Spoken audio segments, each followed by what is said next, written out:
So anyway, I was talking about hydroponic boxes. These are Texas Star hibiscus, and I just like their form. They're very open, so you can crowd them together, and they have a very tropical look. You can also see that these are irrigated, and I guess it's just a little too chilly for them. They are a true tropical. They're getting a little chilly. These are exposed to the north wind.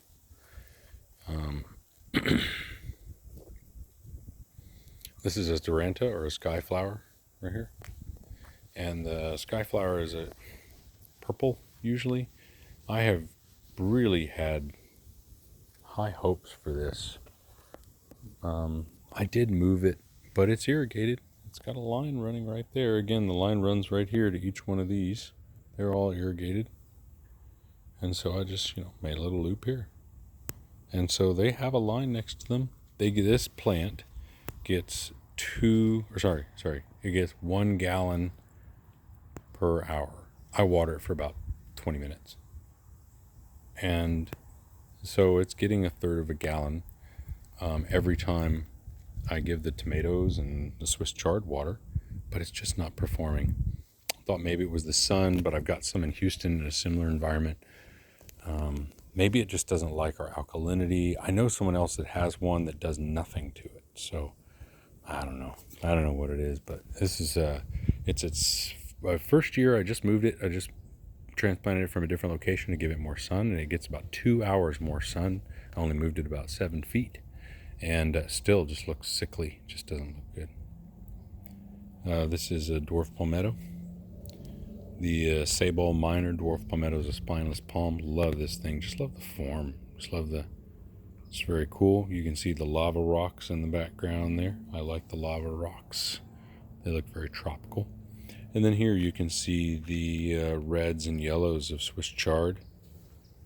I don't know why this guy went flat all of a sudden, but I think the cold weather just kind of got to everything really quick. It did get fairly chilly there last night. I mean, these things, it was 95 yesterday, and then today it was 50, and I think it was 39 with the wind chill.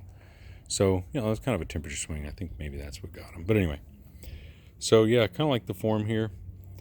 My wife said I had to hide the earth boxes. That's the reason that I have them kind of, the sun, really. There's only enough sun back here to get these. The reason I have these over here is because they are under a tree.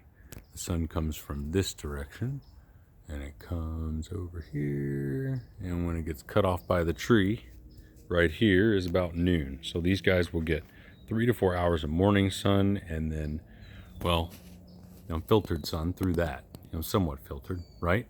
And so then they get filtered sun for the rest of the day, and then maybe an hour of sun at the end of the day.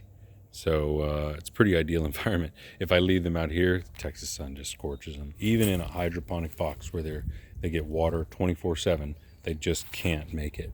Even enough water for tomatoes, and they just can't make it. So just the heat, they got to stay over there. So I like the look of the lava rock. I wish I could get some more for this other side, but I'm having a hard time finding some. It's not very common. My grandfather got this when he was in Hawaii after World War II. Brought it back over here, and I've only got enough for one bed, so it is what it is. These are little amaryllis, and I've had them apart for several years so that you just kind of see a flower here and a flower there, because it's a very showy flower whenever it pops up. But I've begun to think that it only shows up for such a short amount of time that you have to mass them together to get any effect from it. So I'm going to dig up I at one time bought one to find out if it worked, and now I've got like 7. So I'm going to dig all of them up and put them in one spot, and somewhere very showy that'll show up every single year. Somewhere protected from a really hard freeze, even though they're root bound.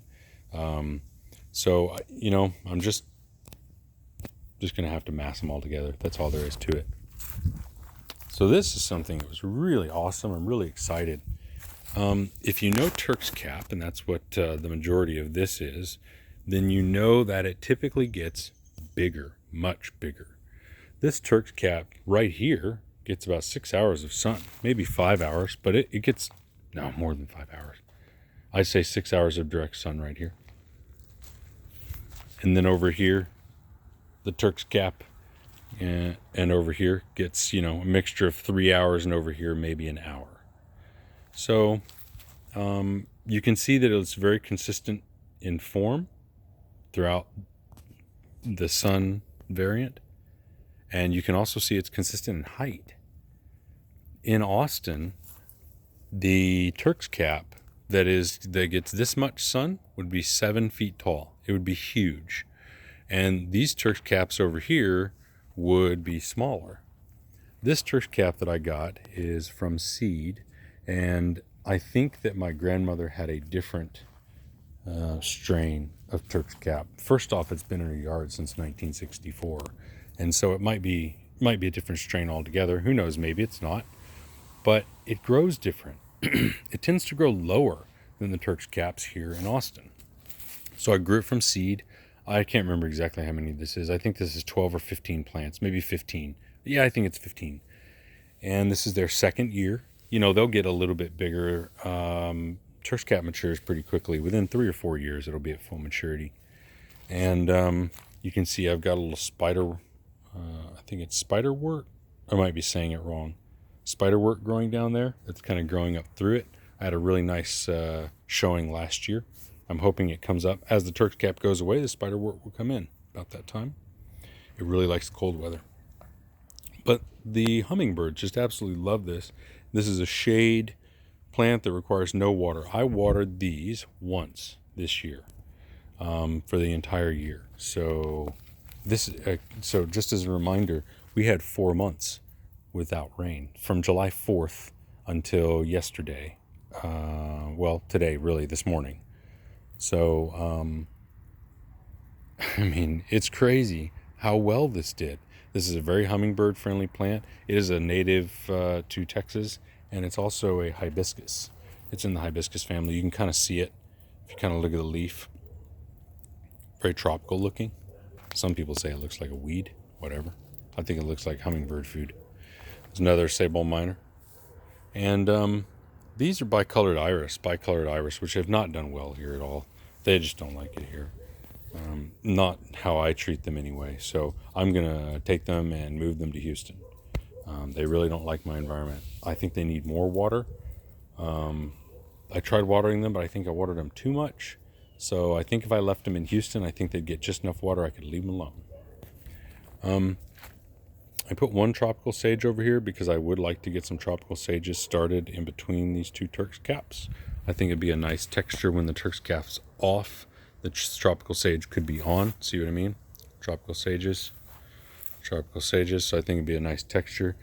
It'd also be nice to see these guys duke it out, see what happens, because the tropical sages will take it on.